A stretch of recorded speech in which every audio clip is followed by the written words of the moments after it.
강신의 수단입니다. 2025년 강신의 영화제 녹음해 보도록 하겠습니다. 여러분, 제가 방송을 오래 못했는데요. 정말 죄송합니다. 제가 몸이 아프고 또 일도 바쁘고 이게 반복되다가 좀 많이 아팠습니다. 그래서 올해는 방송을 많이 못했고요. 이번 방송편도 이렇게 길게는 못할 것 같고, 지금 새벽에 녹음하고 있고 편집할 시간도 이렇게 많은 것 같지 않습니다. 그 몸이 또 아프다 보니까 좀 성격이 까칠해지고 원래도 그랬지만, 그래서 이번 방송편에서 좀 더 이 표현이나 이런 것들이 좀 까칠까칠할 것 같아요. 그것도 좀 양해 부탁드리겠습니다. 저희가 원래는 여러 국산 팟캐스트 플랫폼에 올라가고 있었는데, 뭐 아시는 분들도 계시겠지만 음악 스트리밍 어플이죠. 플로하고 네이버 오디오 클립에 올라가고 있었죠. 그 두 군데가 다 망했습니다. 제가 편집을 빨리 해야 됐기 때문에 오늘 방송 조금 편집이 좀 균일하지 못할 것 같은데 그 점도 양해 부탁드리고요. 저희 블로그에 지금 2025년 개봉작 목록을 올려뒀으니까요. 여러분들께서는 올해 영화 몇 편을 또 무슨 영화를 보셨는지 한번 스스로 체크하는 시간도 가지시면 좋을 것 같습니다. 저희 방송은 포털에서 강신의 수다 이렇게 검색하시면 되죠. 저 같은 경우는 올해 영화 33편 봤더라고요. 물론 11월, 12월 다 몰아서 본 거지만 극장에서 본 거는 뭐 거의 없는 것 같고 스트리밍이나 VOD나 그런 식으로 본 것 같습니다. 오늘 방송은 박스오피스 한번 알아보고 매달 제가 관람한 영화들, 그리고 그 중에서 평가할 만한 영화들, 그리고 후반에는 베스트 영화, 워스트 영화 이렇게 꼽으면서 구성을 할 생각입니다. 자, 먼저 박스오피스 한번 알아보겠습니다. 저희 강신의 영화제는 항상 작년 12월부터 올해 11월까지 개봉한 혹은 공개된 그런 작품을 기준으로 하고 있죠. 날짜 기준이 작년 12월부터 올해 11월. 그렇기 때문에 박스오피스도 그 기간에 개봉한 영화들을 선별해서 한번 알아보도록 하겠습니다. 12월에 개봉한 아바타 3 같은 경우는 빼는 거죠. 자, 1등은 주토피아 2편입니다. 올해 11월 26일에 개봉했는데 벌써 732만. 한 달쯤 지났는데 와, 대단하네요. 스크린은 2383개까지 달렸었고, 이 주토피아 1편 같은 경우는 471만이었는데 훌쩍 뛰어넘는 그런 기록을 속편이 성취했습니다. 자, 박스오피스 2등도 애니메이션입니다. 이건 일본 애니메이션인데 귀멸의 칼날 무한성편. 이 귀멸의 칼날 매니아층들이 좀 있죠. 568만 기록했고요. 이거는 TV 애니메이션도 계속 시리즈로 나오고 있고 이제 극장판도 나오고, 그런데 저도 이거 보고 싶네요. 무한성편. 이 무한성이 나오는 그 원작 그 부분이 굉장히 재밌거든요. 그리고 3위는 좀비딸입니다. 한국 영화 563만 기록했습니다. 이 스크린은 1598개로 2000개가 되지 않습니다만 박스오피스 3등을 기록했고요. 4등은 이제 미국 영화 F1 더 무비가 기록했습니다. 521만이고요. 이것도 스크린은 2000개가 안 됐었네요. 1665개. 자, 5등은 하얼빈이 기록했습니다. 이 영화가 작년 12월에 개봉했지만 저희 기준에서는 박스오피스에 들어가는 거죠. 491만 기록했고요. 그리고 6등은 한국 영화 소방관입니다. 385만. 자, 7등 같은 경우는 다시 일본 애니메이션인데요. 극장판 체인소맨 레제편 342만을 기록했습니다. 이거는 스크린도 1064개밖에 안 되는데, 8등은 우리 탐 크루즈 형님의 미션이 완성된 미션 임파서블 파이널 레코닝입니다. 339만이었고 스크린은 2385개. 박스오피스 1등인 주토피아 2와 거의 스크린 숫자는 뭐 2개 차이밖에 안 나는데 흥행 기록은 2배가 더 적습니다. 339만. 그다음에 9등은 야당 337만이고요. 10등은 우리 봉준호 감독님의 대폭망 영화죠. 미키 17 301만 기록했습니다. 참고로 11등이 어쩔 수가 없다입니다. 박찬욱 감독의 294만. 나란히 지금 10등, 11등 이렇게 기록했고요. 여하튼 정리하자면 작년 12월부터 올해 11월까지 개봉작 중에서 박스오피스를 따지자면 1등은 주토피아 2 이렇게 기록했습니다. 732만이고요. 작년에는 이제 천만 영화가 2편이 있었는데 올해는 천만 영화가 없고요. 작년에는 애니메이션이 한 편이었는데 올해는 세 편이나 올라갔습니다. 코로나 시국 이후에 시리즈물, 이미 검증된 시리즈물, 흥행력이 입증된 스타성이 있는 그런 주연 배우들의 영화들, 입소문을 탄 영화들, 이런 것들의 관객들이 그나마 들어가고 있는데 나머지 영화들은 뭐 관객 성적이 신통치 않죠. 계속해서 코로나 이후에. 근데 반면에 이런 애니메이션 같은 경우는 그 N차 관람이라고 그러죠. 계속 보는 거. 그리고 그 원작 팬들이 충성도가 높습니다. 우리가 이른바 이제 덕후라고 하죠. 이제 그런 분들이 계속해서 보기 때문에 N차 관람하기 때문에 또 이런 성적을 거두고 있는 것 같아요. 반면에 이제 한국 애니메이션 퇴마록 같은 경우도 있었는데 그런 원작 팬들이 이제 조금 나이가 드셨고 그리고 애니메이션 제작에 대한 약간 의문 이런 것도 좀 있었던 것 같아요. 과연 잘 나올까? 그런 것들에 대해서. 그래서 퇴마록은 그다지 들어가지 못했고 우리 중년이 되신 퇴마록 소설 원작 팬들이 지갑을 열지 않은 거죠. 여하튼지 간에 시리즈물에다가 애니이기도 한 주토피아2, 귀멸의 칼날, 극장판, 체인소맨, 레제편 이렇게 세 편의 애니메이션이 올라갔습니다. 애니메이션을 제가 폄하하진 않습니다만 조금 우리 한국 영화에 비해서 이렇게 애니메이션이 흥행하는 것에 우려하는 게 매니아층만 극장으로 가는 마치 일본처럼 일본에는 애니메이션이 거의 박스오피스 상단을 다 차지하잖아요. 항상 그런 식으로 되는 게 아닌가. 극장 산업이 죽는 게 아닌가. 극장 산업이 죽으면 영화 산업도 죽거든요. 굉장히 지금 우려가 되는 상황입니다. 이걸 해결해 달라고 극장 업체들은 이제 세금 풀어서 지원해 달라고 자꾸 얘기하는데 그건 안 될 말이고 지원하더라도 뭐 지금 하고 있는 그런 쿠폰 형식 그 정도는 괜찮은 것 같은데 직접 지원은 안 된다. 업체들에게. 그 사람들 아직 정신을 못 차렸거든요. 표값을 내려야 되는데 그럴 생각이 없는 거죠. 여하튼 뭐 그렇고요. 한국 영화가 5편이 이제 박스오피스 10등 안에 들어갔는데 작년에는 6편이었습니다. 손익분기점이 넘는 한국 영화는 작년에 비해서 한 편만 줄었어요.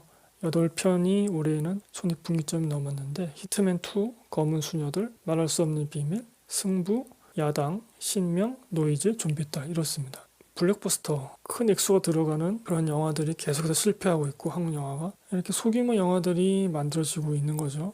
박스오피스 10등 안에 못 들어갔지만 그래도 손익분기점이 넘은. 이 야당 같은 경우는 2020년대에 개봉한 청불 영화 중에서 흥행 1위라고 합니다. 337만이죠. 물론 이제 그 전에 2020년대 이전에는 여러 영화들이 있긴 했습니다만 뭐 친구도 있었고 타짜도 있었고 뭐 그랬죠. 개인적으로 이 기간 동안에 작년 12월부터 올해 11월까지 이 기간 중에는 제가 평점 4점을 준 영화가 없습니다. 그래서 영화제 선정하는데 좀 더 어려웠고요. 작년 영화제에서는 뭐 에이리언도 있었고 장손도 있었고 그랬는데 올해 4점 영화가 없었습니다. 12월 공개 작품 중에서는 넷플릭스 오리지널 영화 대홍수에 제가 4점을 주긴 했습니다. 1년 만에 대홍수가 아주 혹평을 듣고 있는데 저는 반면에 4점을 줘서 이것도 욕먹을지도 모르겠네요. 자, 여기까지 하여튼 박스오피스 한번 알아봤고요. 원래는 이제 강신의 영화제 준비하면서 저희 방송 조회수 기록, 뭐 어떤 방송편은 몇 회 조회됐습니다, 뭐 댓글 몇 개 나왔습니다, 뭐 이렇게 여러분께 소개를 해드렸는데 패스하겠습니다. 올해는 원체 뭐 업데이트한 영화도 없으니까 편집할 시간도 없으니까 막바로 개봉한 영화 중에서 제가 본 작품들 그리고 그 중에서 평가할 만한 것들 언급하면서 계속 강신의 영화제 진행해 보도록 하겠습니다. 작년 12월에 제가 본 영화들은 1승 송강호 씨가 나온 거고 소방관도 있었고 서브스턴스도 봤고요. 하얼빈도 보고 11호 분열의 시대도 봤습니다. 하얼빈은 제가 녹음을 했으니까 여기서 또 언급하진 않겠습니다. 그리고 올해 1월에는 개봉한 영화 중에서 검은 수녀들을 그리고 2월 작품 중에서는 브루탈리스트, 퇴마로 애니메이션, 미키 17 이렇게 봤습니다. 퇴마로과 미키 17 제가 녹음을 한 바 있죠. 이 중에서 제가 언급할 영화는 3개입니다. 저희 방송으로도 다룬 적이 있는 퇴마록 한 번 더 언급하고 싶어요. 이게 한국 애니메이션의 좀 분기점이 될 것으로 저는 봤고 그것을 바라는 마음에서 한 번 더 언급하겠습니다. 정말 시대를 풍미한 오컬트 소설 테마로 그 원작을 하고 있는 애니메이션이고 또 대장정의 시작이죠. 엔딩 씬인가요? 후속작들이 계속 나올 것 같은 그런 것을 보여줬죠. 제작사가 손해를 많이 보지 않았나 모르겠어요. 이 애니메이션이 나온 것만으로도 저는 설렜고 또 좋았습니다. 하지만 제가 방송에서 언급한 대로 액션 연출이 좀 아쉬웠고 리듬감이나 카메라 움직임 등이 조금 단조로웠다. 그래서 엄청 화려한 색감을 막 쏟아붓지만은 임팩트가 그다지 크지 않았어요. 액션인데 좀 지루한 느낌. 넷플릭스 오리지널 애니메이션인 K-팝 데몬 헌터스하고 대조적이죠. 거기서도 막 헌터로서 악귀들을 막 무찌르잖아요. 여러 카메라 각도와 배경들 바꾸면서 움직임들 보여주면서 이런 것들 그런 것들과 딱 대조하면은 쉽게 알 수 있을 겁니다. 그 다음에 제가 언급할 영화는 이제 브루탈리스트입니다. 그러니까 제가 정말 좋아하는 배우, 에드리언 브로디 배우가 주연을 맡은 영화입니다. 유대계 유럽인 건축사의 미국 이민 뭐 이야기 이런 건데 솔직히 별로 관심이 안 가는 이야기죠. 이미 많이 보기도 했고 차라리 우리 한국 사람 혹은 동양인들의 어떤 뭐 미국 이민 이야기 이런 것도 요즘 뜨고 있는데 하지만 영화에서 정말 이 주연 배우 에드리언 브로디가 뛰어난 연기를 보여줍니다. 거기서 아주 우여곡절을 많이 겪거든요. 에드리언 브로디 같은 경우는 이 마스크 자체가 영화 배우 아닌가요? 그런데 이 영화는 좀 과해요. 모든 것이. 음악도 과하고 왜 여기서 이런 과한 음악을 집어넣는지 모르겠고 화면도 그렇고 연출도 과합니다. 막판에는 무슨 다큐 찍듯이 좀 이상한 장면이 나오죠. 근데 이 영화는 이제 예술뽕 맞은 사람들이 보면 좀 좋아할 것 같긴 해요. 뭐 그렇다고 이 영화 좋아하시는 분들이 다 예술뽕 맞았냐? 그건 아니고 뭔가 자기 투영을 할 수 있을 것 같아요. 나도 예술적인 사람인데 말이야. 이 세상이 나를 인정해주지 않고 나를 이렇게 함부로 대해. 왜냐면 이 영화 속에서 그렇거든요. 어떻게 보면 엘리트인데 육체 노동을 하게 된단 말이죠. 되게 무시당하고 거기에 투영할 수 있을 것 같고 뭔가 영화적 요소들이 다 과하기 때문에 거기에 좀 도취할 수 있는 그런 측면이 있습니다. 그래서 저는 싫어했습니다.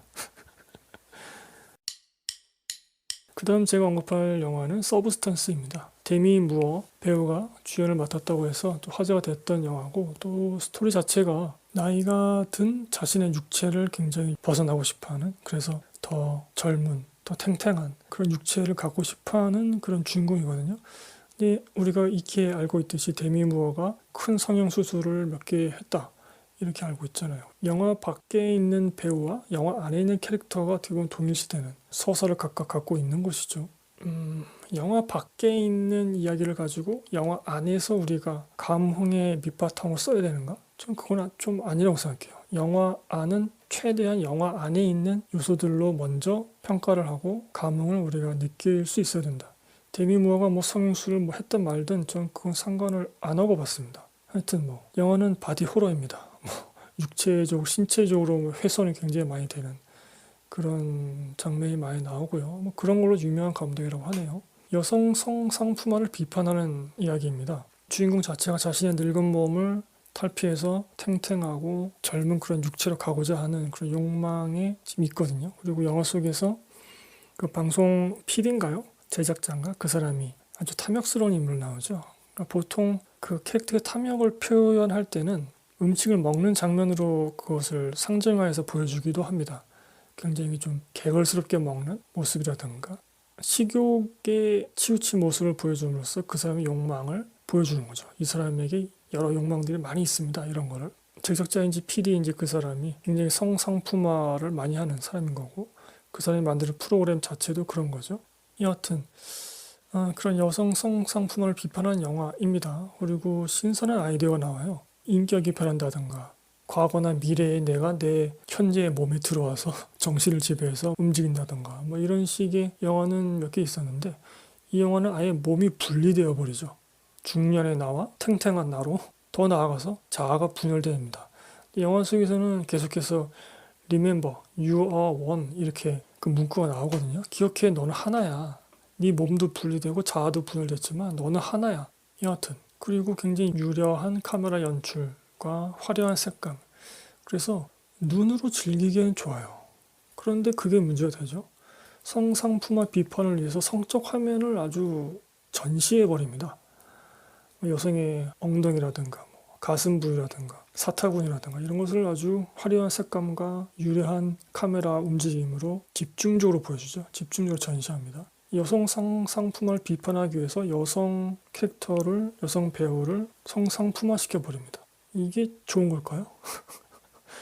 만약에 이 영화의 감독과 주연이 여성이 아니었다면 엄청나게 대놓고 욕을 먹지 않았을까? 그래서 저는 마초평에다 이렇게 썼습니다. 유럽 놈들의 변태질과 위선은 정말 그 역사가 유구하다. 저는 이게 좀 위선적인 영화라고 느껴졌어요. 청불 영화에서 어떤 성적인 장면 혹은 육체적인 장면 이런 거 나오는 걸 뭐라 하는 게 아니라 주제와 연출과 화면이 이게 너무 위선적으로 느껴졌다는 거죠. 차라리 앞서 말씀드렸던 그 문구 Remember you are one, 너는 하나임을 기억해. 거기에 더 초점을 맞췄으면 어땠을까. 네가 더 탱탱한 너의 모습을 원하는 것도 그것도 너인 것이고 지금 현재 중년의 모습도 너인 것이다. 둘이 다른 게 아니고 둘 다 인정하면 되는 것이고 그 욕망이 꼭 나쁘다고 할 수는 없다. 이런 식으로 나갔으면 더 좋지 않았을까? 그런 생각이 들었습니다. 그래서 매우 아쉬웠어요.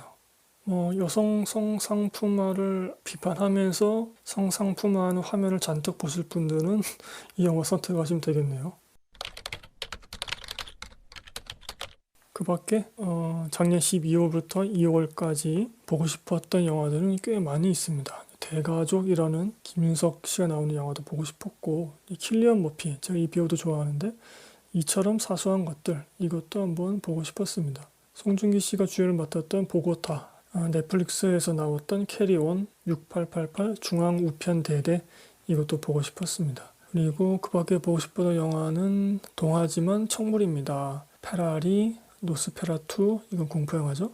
백수아파트 그리고 밥 딜런 전기 영화라고 할 수 있을까요? 제임스 맹글도 연출했고 티모시 살라메가 주연을 맡았던 컴플리트 언노운 이것도 제가 보고 싶었는데 찾기가 좀 어렵더라고요. 여하튼 제가 봤던 영화들 그중에서도 언급하고 싶었던 영화들 보고 싶었던 영화들 이렇게 한번 언급했고요.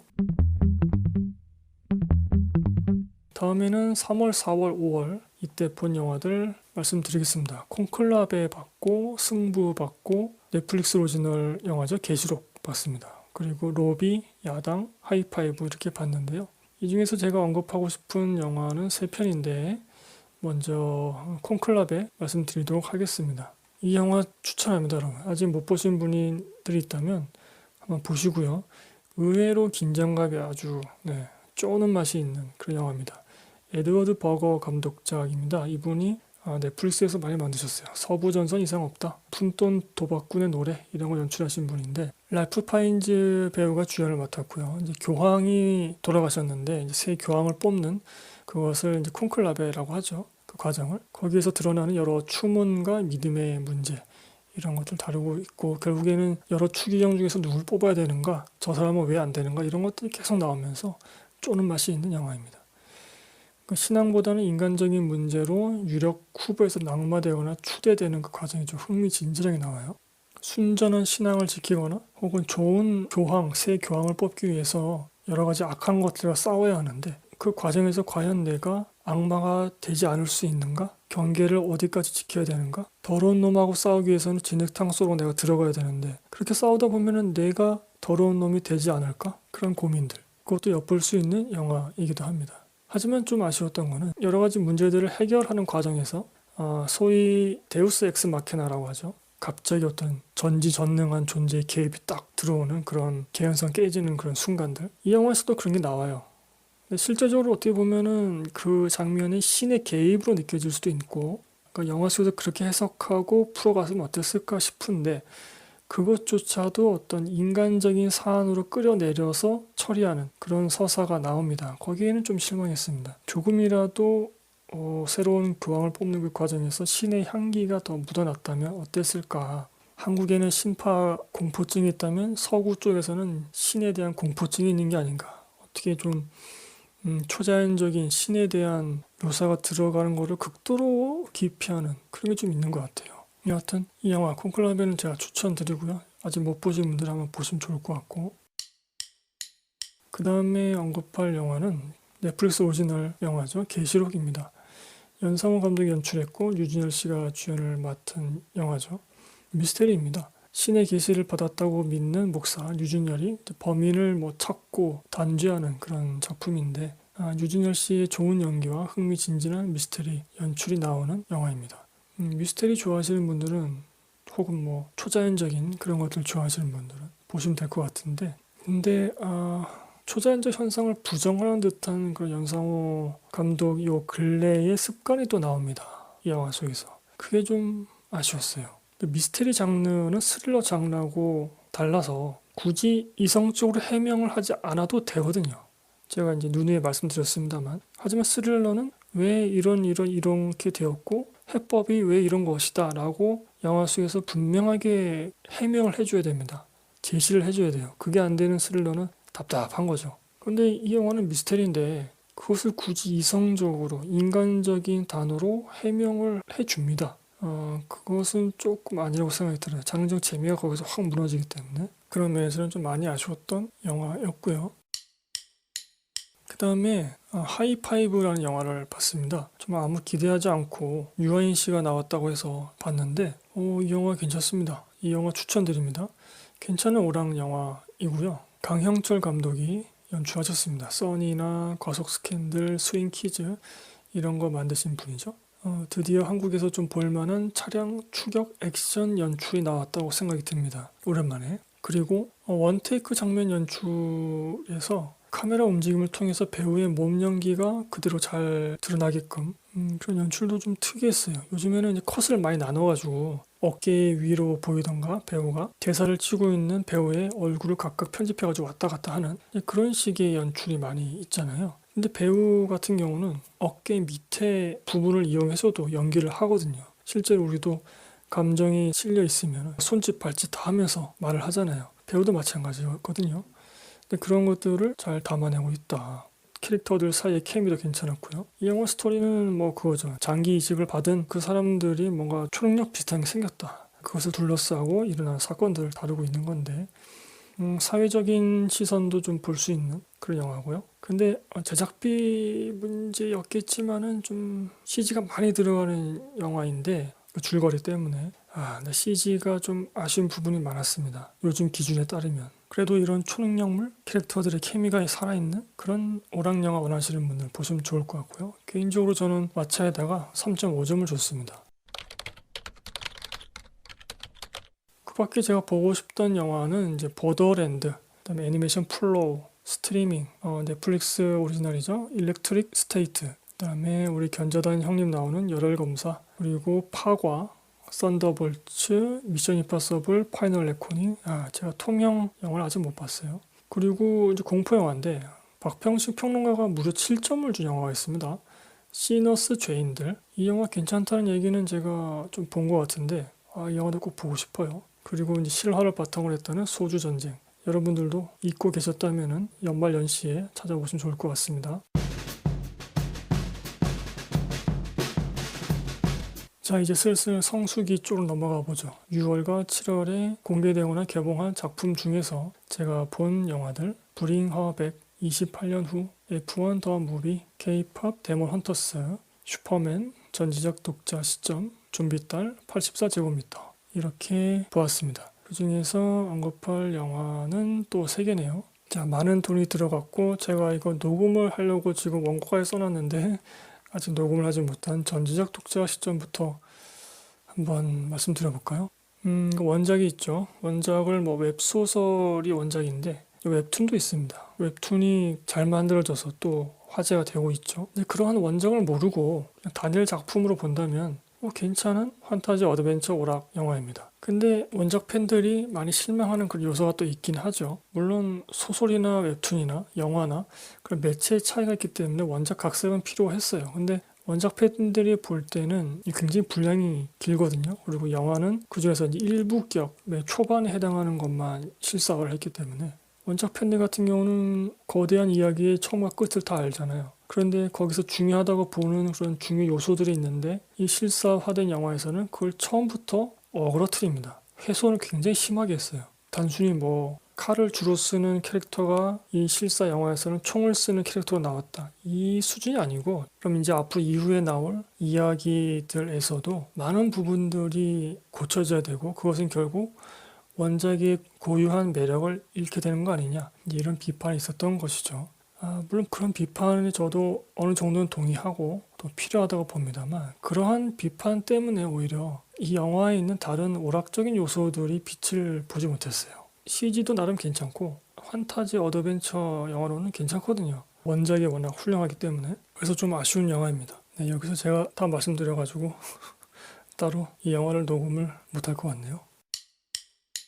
자, 그 다음에 제가 언급할 영화는 28년 후입니다. 데니 보일 감독의 연출이고요.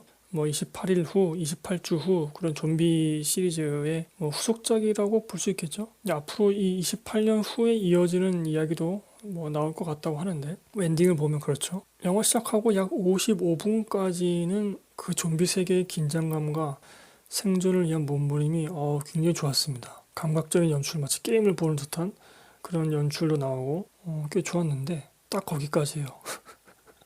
그 이후부터는 그 아들의 효심이 모든 것을 다 망쳐놓습니다. 빚진성, 개연성 모두 박살나고 갑자기 이제 추모 분위기로 잠겨버리죠. 블레이드 러너 2049에서 제가 비판했던 거, 그 장면이 비슷하게 나와요. 왜 이렇게 서구 애들은 출산에 집착하는지 모르겠어요. 왜 그럴까요? 이 영화 속에서 출산하는 장면이 나오는데 굳이 왜? 관객들이 요구하는 장면은 그것이 아닐 텐데.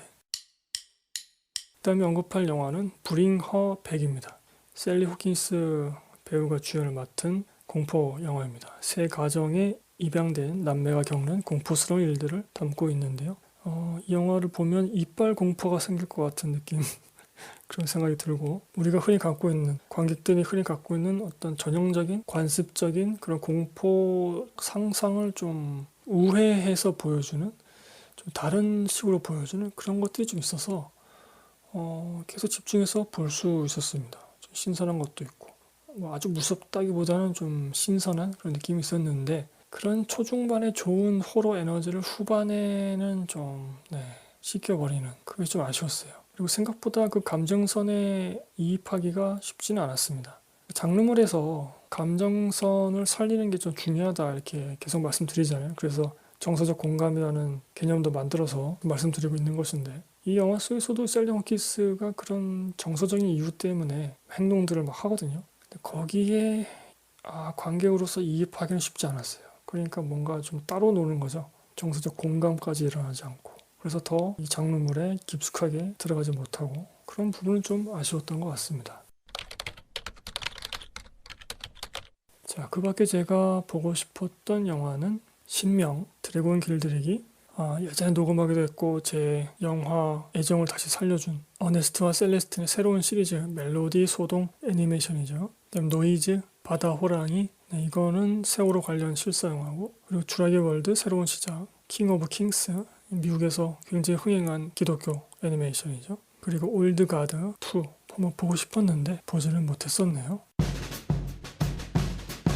자, 계속해서 8월, 9월 영화 중에서 제가 본 것들 언급하겠습니다. 애니메이션 극장판 체인소맨 레제편 봤고요.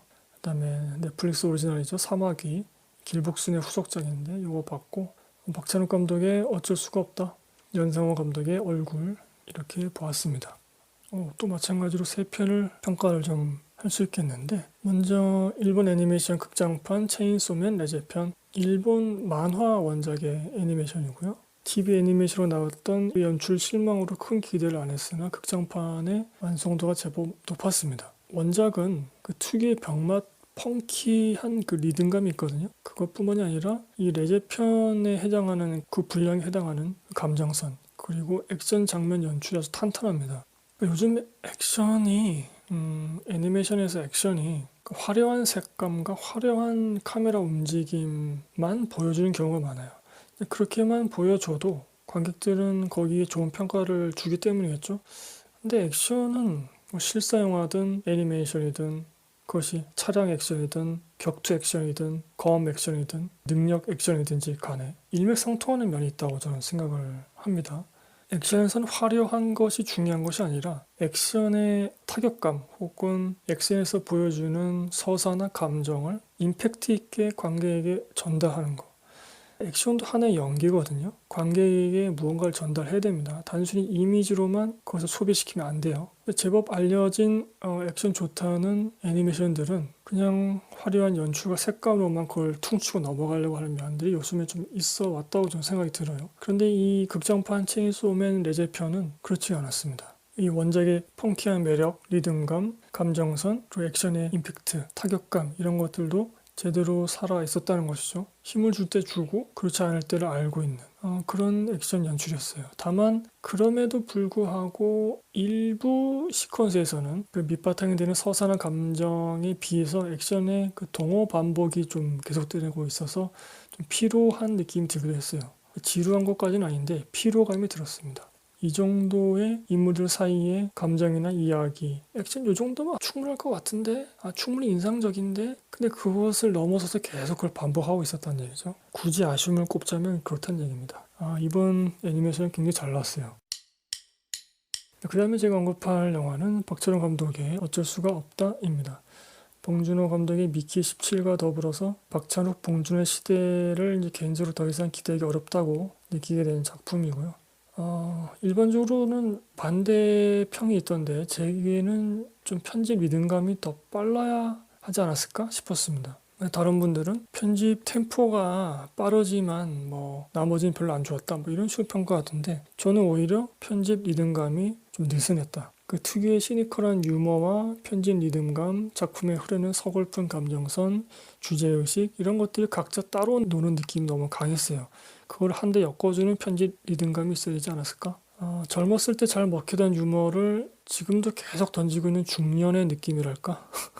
영화가. 그리고 이병헌 씨는 나이가 들수록 좀 발음이 뭉개지는 왜 그런지 모르겠는데 손예진 배우가 상을 탔잖아요. 주연상 탔는데 이 영화로 저는 개인적으로 초중반은 좀 아쉬웠어요.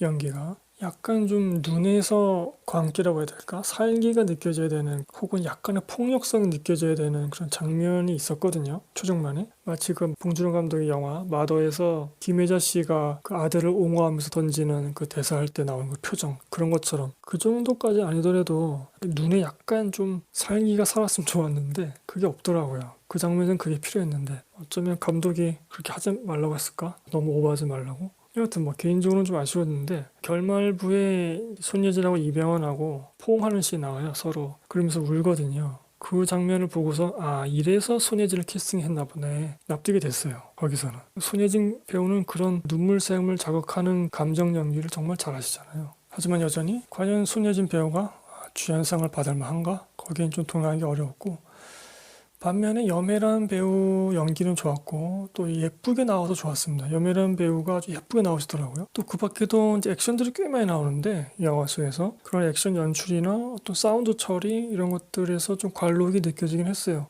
그게 박찬욱 감독이었는지 정확히 기억은 안 나는데 영화 속에서도 여러 가지 소리가 들어가잖아요. 뭐 효과음이든 배우의 대사든 여러 가지 그 소리를 한데 엮는 그런 믹싱 과정을 따라 거치는데 그것에 굉장히 집착을 하는 감독이라고 제가 얼핏 들은 것 같아요. 그게 박찬욱 감독인지는 모르겠는데 하여튼 그런 식의 사운드 처리에서도 이 영화에서 관록이 느껴졌다. 그리고 각본에서 이번엔 정석영 작가가 빠졌거든요. 그래서 그 정수영 작가만의 그 인위적인 쿨함이 좀 덜해서 좋았습니다. 영화 후반에 결말부쯤인가요? 그때 보면은 영화 속에서 한 번도 보여지지 않았던 딸의 웃는 모습과 첼로 연주가 나오게 됩니다. 그거를 보는 순간 이 영화를 납득할 수 있겠더라고요. 왜 저 주인공이 저 아버지 이병헌이 저렇게까지 하게 되는가? 그전에는 그냥 하나의 기괴한 소동으로 보다가 그 딸 장면을 보면서 그 주인공의 동기까지 동의하면서 보게 된 것 같습니다. 그 장면이 안 나왔으면 이 영화는 큰일 났을 것 같아요. 그 장면 굉장히 중요한 장면이었다. 어쩔 수가 없다. 흥행도 못하고 그렇게 뭐 평가 면에서도 저 개인적으로는 별로 좋은 점수를 주지 못한 작품이었습니다. 그 다음에 언급할 영화는 연상호 감독이 연출하고 박정믹, 권혜효, 신현빈 이런 분에 나오시는 영화 얼굴입니다. 오래전에 도망갔다고 알고 있던 어머니의 백골이 나타난 후에 가족의 비밀을 파헤치게 되는 그런 작품인데요. 초반에는 이제 그 비밀을 추적하는 데에 집중하지만 곧 과거 장면과 캐릭터 대사로 그 진상이 비교적 쉽게 드러납니다. 대신 영화 내내 못생겼다고 지칭되는 주인공의 어머니 얼굴에 대해서 관객은 점점 호기심을 갖게 됩니다. 그러니까 어머니가 왜 백골이 될 수밖에 없었는가 라는 것보다는 과연 어머니 얼굴이 어떻길래 계속 영화 속에서 못생겼다고 지칭이 되지? 거기에 호기심을 갖게 되는 거예요. 그리고 영화는 엔딩에서 그 얼굴을 사진을 통해서 보여주죠. 이 영화는 사회적 편견을 무분별하게 수용하고 내재화한 사람 또는 관객이 얼마나 폭력성을 갖게 되는지 보여주는 것 같았습니다. 타인이나 또는 극 중에 나오는 캐릭터들의 말을 듣고 그 어머니가 얼마나 못생겼을지 기대하는 것, 이게 관객이 갖게 되는 폭력성이라고 저는 생각을 합니다. 100명의 사람이 있다면 99명이 A라는 사람이 못생겼다고 얘기를 해요. 그럼 나머지 그 100명 중에서 한 명이 과연 그 A라는 사람을 못생기지 않다고 말을 할 수 있을까?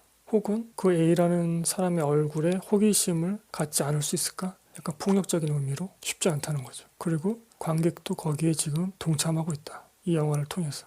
그 어머니 얼굴이 실제로 어떤지는 아주 중요한 스포일러이기 때문에 제가 말씀을 안 드리겠습니다. 영화 직접 보시기 바라고요. 연상호 감독은 이렇게 정치적 올바름 또는 윤리성을 전면에 내세우지 않고 캐릭터와 서사 뒤에 놓았을 때 힘을 발휘하는 작가라고 생각이 들고요. 그동안 이제 방황을 많이 하셨으니까 이제 옛날식으로 돌아오시면 좋을 것 같습니다. 이렇게. 옛날에 그 사이비 같은 애니메이션도 보면은 약간 선과 악의 경계가 좀 모호하거든요. 근데 그게 연상호 감독이 어떤 종교적인 탐구를 하는 과정에서 나오지 않았을까? 그런 것들이. 그런데 부산행의 대성공 이후에 정치적 올바름에 너무 집착을 하신 게 아닌가 그런 생각이 듭니다. 극 중에서 윤리의식 없는 다큐 PD 역을 맡은 한지현이라는 배우 연기가 상당히 인상적이었습니다. 여담으로 주인공 어머니의 그 얼굴을 제대로 본 공장 사장이 어머니를 좀 멸시하더라도 못생겼다고 표현하는 그 대사가 나오지 않았다면 이 영화가 더 흥미롭지 않았을까? 좀 그런 생각이 들긴 했습니다. 이 영화 속에서 그 못된 변태 공장 사장만이 어머니 얼굴을 제대로 봤거든요. 유일한 사람이거든요. 제대로 본. 그 밖에 제가 보고 싶었던 영화는 머티리얼리스트, 긴키 지방의 어느 장소에 대하여, 더 자연인, 극장판 귀멸의 칼날 무한성편, Only God Knows Everything. 이거는 제목이 영어지만 한국 영화죠. 그 다음에 고백의 역사, 3학년 2학기 이런 영화들 보고 싶었는데 미처 보지는 못했습니다. 자, 이제 거의 막바지로 왔네요. 힘이 듭니다 제가. 10월 그리고 11월 개봉한 작품 중에서 제가 본 거는 뭐가 있을까요? 원 배틀 애프터 어나더, 보스, 웨폰, 하우스 오브 다이너마이트, 이건 넷플릭스 영화죠. 부고니아, 기차의 꿈, 넷플릭스 오리지널인데 이렇게 보았습니다. 언급할 영화는 4편입니다. 먼저 원 배틀 애프터 어나더, 폴 토머스 앤더슨 감독 연출이고요. 디카프리오가 주연을 맡았습니다. 극좌익 혁명단체 멤버였던 주인공이 미군의 추격에 사로잡힌 딸을 구하는 이야기를 담고 있습니다. 뛰어난 연출과 뛰어난 연기 그리고 훌륭한 음악이 있는 정말 4점을 주고 싶었던 그런 영화입니다. 그런데 아쉽게도 초반에 주인공 부부의 옛날 이야기와 결말부 딸이 보여주는 괴상한 장면, 그 딱 한 장면 때문에 아쉽게도 3.5점을 제가 왓챠에 주었는데, 그 초반 주인공 부부의 이야기는 없어도 될 것 같은데 굳이 안 집어도 될 것 같거든요. 악당 설정을 설명하기 위해서 집어넣은 건가? 하여튼 오랜만에 영화다운 영화를 본 그런 느낌이었고요. 그 후반에 나오는 차량 추격씬은 정말 훌륭합니다, 여러분. 정말 훌륭합니다. 제가 그 장면 보면서 야, 이게 영화지 그런 생각이 들었고요. 진짜 오랜만에 영화다운 장면을 본 것 같아요. 별다른 기교 없이 이제 극의 긴장감을 최대치로 뽐는 그런 연출을 보여줍니다. 물론 그것과 붙어있는 바로 그 다음 장면에서 그 딸의 괴상 장면을 보여주지만, 영화는 미국 소설의 원작인데 왠지 버블 시대의 일본 애니메이션 느낌이 나서 좀 신기하기도 했습니다. 나중에 한국의 문화를 담은 K-POP 데몬 헌터스나 다른 한국 작품들의 영향을 받은 서구권의 어린 작가나 감독들이 그들이 뭔가를 또 작품을 만들었을 때 우리나라 2000년대 이후에 느낌이 나는 그런 작품이었으면 좋겠다, 그런 생각이 많이 들었습니다. 제가 종종 젊은 서양의 감독들이 외색이 있는 혹은 일본한테 영향을 받은 작품을 내놓는다, 사실 그게 더 무섭다, 그런 말씀 드린 적이 있는데 K-POP 데몬 헌터스 덕분에 오히려 이제는 한국의 영향을 받은 젊은 작가나 감독들이 나오지 않을까? 그런 기대를 더 가질 수 있게 된 것 같습니다. 기분이 좋아요. 우리가 나중에 영화 산업이 죽어도 결국은 우리의 문화를 다른 세계의 많은 영화인들이 대신 만들어주는 거죠. 여하튼 원 배틀 애프터 어나더, 정말 뛰어난 연기와 연출 담겨있는 영화입니다. 그 다음에 제가 언급할 영화는 하우스 오브 다이너마이트, 넷플릭스 오리지널 영화이고, 허트로커, 제로 다크 서티 연출했던 캐서린 비글로우 감독이 메가폰을 잡았습니다. 이 영화 제목만 보고서는 정말 듣보잡 감독 작품인 줄 알고 아무 생각 없이 봤거든요. 쭉 보다가 너무 연출이 좋은 거예요. 이거 왜 이렇게 연출이 좋지? 듣보잡 아닌가? 하고 검색해 봤더니 캐서린 비글로우였습니다. 저희가 허트로커도 녹음한 적이 있죠.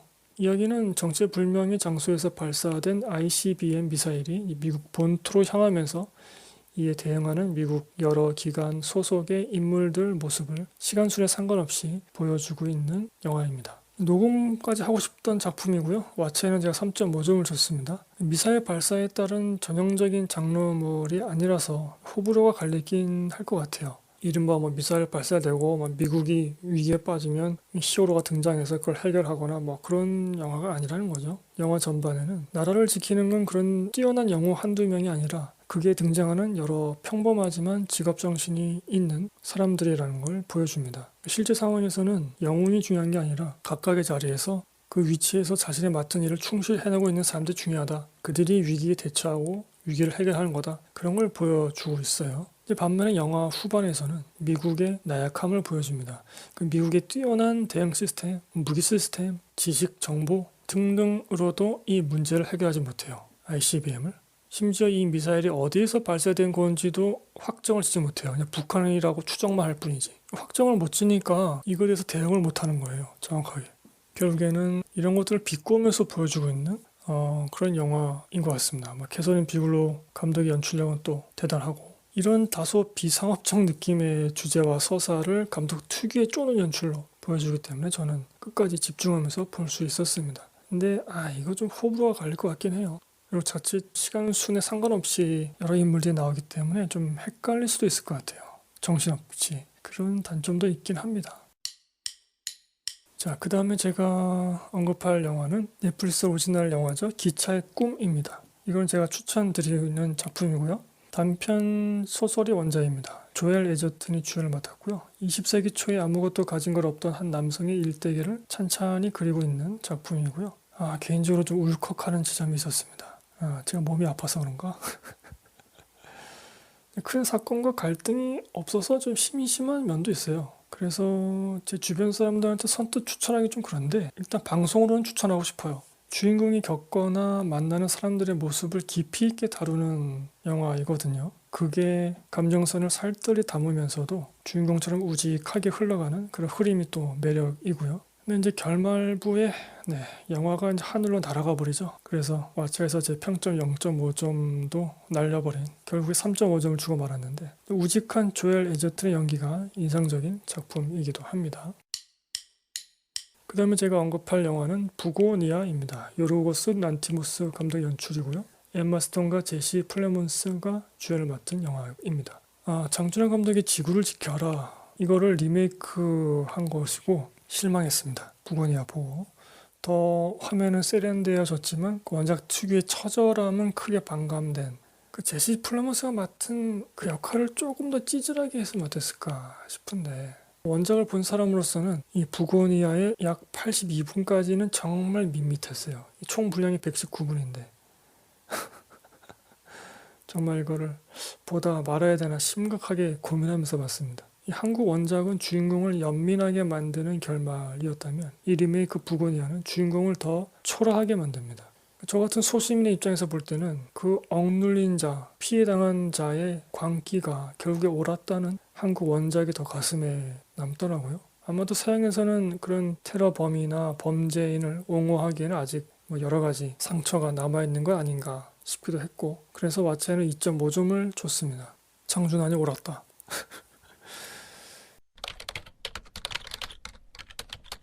그 밖에 제가 보고 싶던 영화는 10월달, 11월달 개봉작 중에서 8번 출구, 가나은 김용기, 조국이야 안심하라, 세계의 주인, 넷플릭스 오리지널 굿뉴스, 마찬가지죠. 넷플릭스 오리지널인 프랑켄슈타인, 그리고 푼돈 도박꾼의 노래 이 두 편, 왼손잡이 소녀, 직지 루트, 테라 인코그니타, 그다음에 일본에서 아주 흥행했다는 국보, 독립영화인데 속초에서의 겨울, 이런 영화를 보고 싶었는데 보지 못했고요.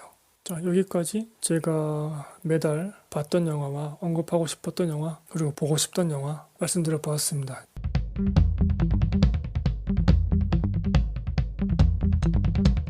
자, 다음에는 이제 베스트 영화와 베스트 배우, 워스트 작품 진행하겠습니다. 원래 강신의 영화제가 이제 부문별 시상에서 작품성은 시사성이 있어야 하죠. 근데 이렇게 쪼그라든 강신의 영화제에서 그나마 상대적 비교로 이제 고르게 되었습니다. 원래 확고한 기준이 있었는데 제가 사실은 그냥 없음으로 하고 싶기도 합니다. 4점 영화가 없기 때문에. 하지만 올해 강신의 영화제 베스트 영화는 넷플릭스 오리지널 영화 기차의 꿈을 꼽겠습니다.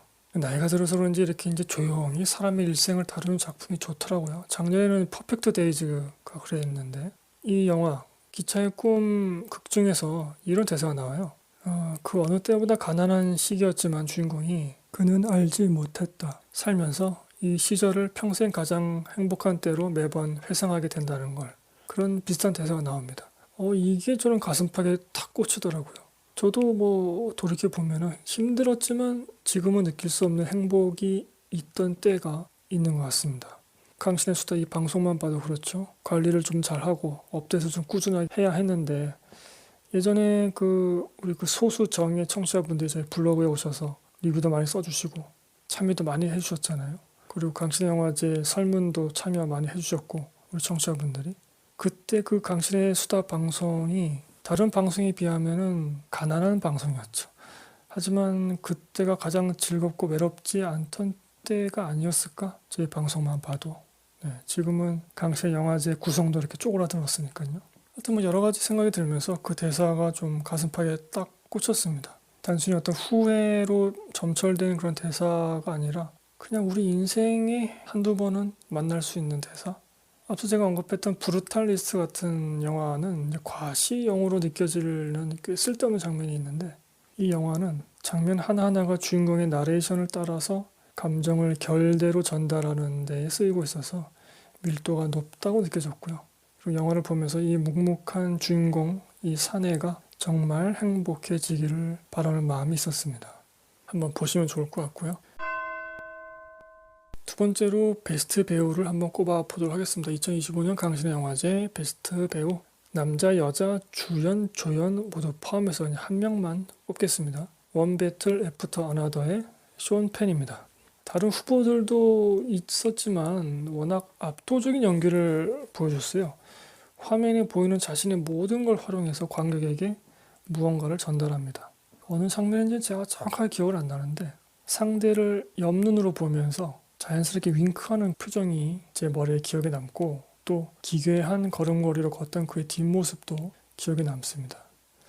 이 쇼 펜이 맡은 캐릭터는 이민자들 단속하고 감금하는 그런 부대의 부대장입니다. 이 부대가 영화 시작과 함께 주인공 부부, 당시는 연인이었던 것 같습니다만 주인공 부부가 속한 혁명단체의 타겟이 됩니다. 이 부대가. 주인공 아내와 그리고 성적인 교감을 그 시퀀스에서 주고받습니다. 주인공 아내는 흑인으로 나오죠. 왓챠의 다른 분 평가대로 이 영화는 전형적인 인물상, 전형적인 혁명가의 어떤 모습이라든가 전형적인 극우 군인의 모습이라든가 이런 것을 보여주지 않음으로써 그 둘을 모두 까기 하고 있는 거 아닌가. 이런 면에서 쇼 펜은 우스꽝스러우면서도 자기 확신이 있고 반인륜적 범죄를 행하면서도 극중 그 누구보다 유능해서 숨어있는 주인공과 그 딸을 찾아내는 실력을 갖추고 있기도 합니다. 다부진 근육이 있지만 작은 체격의 키높이 신발을 신고 있죠. 그런 언밸런스, 약간 좀 다면적인 인물인 거죠. 악당이 이렇게 매력적이고 강해야만 그게 갈등의 긴장감이 생기기 마련입니다. 반면에 이 캐릭터는 극우주의자이면서도 흑인에게는 이상 성욕을 느끼는 그런 캐릭터란 말이죠. 그 일종의 극우주의자라는 그런 설정에 있어서는 결핍인 것이죠, 이것이. 그래서 이러한 결핍을 숨기거나 괴로워하기도 합니다. 그러한 내면 갈등인도 있는 그런 캐릭터입니다. 제가 쇼 펜 배우의 젊을 적 연기를 거의 보진 못했지만 왜 션 펜이라는 이 배우의 이름을 그렇게 위대하게 부르고 있는지 알 것 같습니다. 어떤 장면에서도 평범하게 연기하지 않는다. 이 영화 속에서. 정말 이 배우가 나올 때마다 재밌었어요. 그래서 2025년 베스트 배우로 션 펜을 꼽았고요. 다른 후보들은 기차의 꿈의 조엘 에저튼, 어쩔 수가 없다의 염혜란, 하얼빈의 조우진, 브루탈리스트의 두 배우 에드리안 브로디, 펠리시티 존스 부부로 나오는 배우인데 이거 웨폰이라는 공포 영화가 있는데 여기에 그 할머니로 나오는 에이미 매디건 배우입니다. 악당으로 나오시는데 눈빛이 악하지가 않아요. 그래서 조금 더 집중해서 볼 수 있었던 것 같아요. 그리고 결말부에서 공포에 질려서 막 팔을 휘두르면서 뛰쳐나가는 장면이 있는데 그거 제가 몇 번이나 돌려봤습니다. 정말 실감나게 팔을 휘두르면서 뛰쳐나가더라고요. 두 후보들은 이랬지만 결국엔 션 펜이었다. 자, 마지막으로 워스트 작품 언급하면서 이 수상 마치도록 하겠습니다. 후보들로는 사마귀, 서브스턴스, 검은 수녀들, F1 더 무비, 좀비 딸 이렇게 있고요. F1 더 무비 같은 경우는 좋은 평가들이 있어서 보았는데 레이싱 영화가 이렇게 지루하긴 또 처음이에요. 정말 깜짝 놀랐습니다. 앞으로 좀 더 나아지겠지 하는 기대감으로 억지로 봤는데 전형적인 캐릭터와 전형적인 이야기와 지루한 레이싱 장면이 계속 반복됐습니다. 제가 이전에 이제 원 배틀 애프터 어나더의 차량 추격신하고 하이파이브의 차량 액션신을 봤단 말이죠. 그렇기 때문에 더더욱 이 F1 더 무비 레이싱 영화인데도 그 레이싱 장면이 지루하게 느껴졌는지도 모릅니다. 깜짝 놀랐습니다. 너무 지루해서. 검은 수녀들 같은 경우는 허세가 너무 허세가 쩔었고 사마귀 같은 경우는 액션 영화인데 액션 분량이 오히려 적고 감정선 빌드업에만 너무 힘을 쏟았다. 서브스턴스는 앞서 말씀드렸고 하지만 워스트 작품은 좀비딸입니다. 이게 한국 영화 중에서는 563만 지금 최고 흥행 기록인데 2025년에 암담합니다 여러분. 암담합니다. 이 좀비딸 같은 경우는 웹툰의 원작이죠. 10대나 20대 초반이 보기에는 괜찮은 영화 아닌가? 그런 생각이 들기도 했어요. 갈등이 나오지만 심각하진 않고 화면도 그렇게 어둡지 않고 좀비가 나오지만 피가 막 튀기지도 않고 물론 이제 제가 언급한 연령대 이외에서도 이 영화를 좋아하시는 분들이 계시겠지만 제 생각은 그랬습니다. 그래서 저에게는 정말 재미없게 느껴졌고요. 흥행을 했다고 해서 제가 억지로 본 건데 바쁜 시간 쪼개가지고 이 아픈 몸을 이끌고 봤는데 워스트 작품으로 꼽기 위해서 볼 수밖에 없는 운명이었던 건가? 그런 생각이 지금 들기도 하네요. 그래도 영화에는 연기 잘하는 분들도 많이 나오시고 또 조정석 배우 같은 경우는 계속해서 이런 소규모 영화에 흥행을 하고 계시니까요. 그런 면에서는 의미가 있을 것 같습니다. 제가 후보 중에 빼먹은 게 있군요. 보스가 있었군요. 사실은 좀비딸보다는 그 보스라는 영화가 더 평점이 낮거든요. 보스가 1.5점이고 좀비딸이 2점인데 제 왓챠 평에서는 보스는 제가 후보에도 올리지 않고 좀비딸에게 워스트 시상을 하겠습니다. 그냥 보스는 여러 가지 짬뽕이 돼가지고 그냥 넉넉히 보기에는 또 볼 수 있는 영화인 것 같아요. 근데 원체 기대를 안 했기 때문에 그 영화 보면서 짜장면 먹고 싶다, 간짜장 그런 생각이 들긴 했습니다.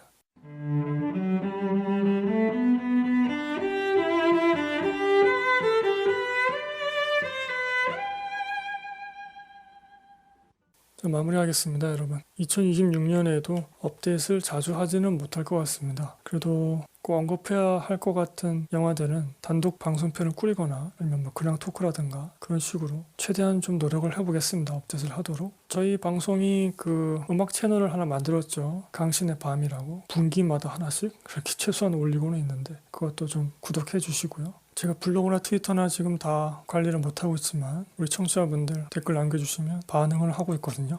살아있음을. 얼마 전에도 이제 피구왕님께서 블로그에 안부 전해주셨고 저희 그 유튜브 채널 쪽에 댓글 남겨주셔도 제가 즉각 제가 살아있음을 알려드리도록 하겠습니다. 그러니까 여러분들 제가 좀 많이 게으르지만 아파서 여러분들 안부 전해주시면 감사하겠고요. 저희 방송이 그래도 하고 싶은 시리즈나 해야만 하는 리뷰들이 있는데 무슨 영화 보셨나요 같은 거 제가 빨리 건강히 회복돼서 시간을 만들어서 녹음을 해보도록 하겠습니다. 여러분들 그때까지 저희 방송 계속 기억해 주시고 건강도 잘 챙기시면서 2026년 새해 보내시면 감사하겠습니다. 건강이 제일 중요한 것 같아요, 여러분. 저는 다음에는 어떤 방송으로 여러분 뵐지는 모르겠습니다. 유튜브에 그 커뮤니티 기능도 있더라고요. 그걸 통해서라도 제가 살아있음을 아니면 간단한 리뷰라도 글로 올리도록 하겠습니다. 유튜브 쪽 많이 구독해 주시고요. 감사합니다, 여러분.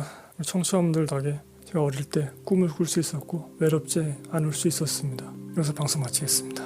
감사합니다. 안녕히 계세요.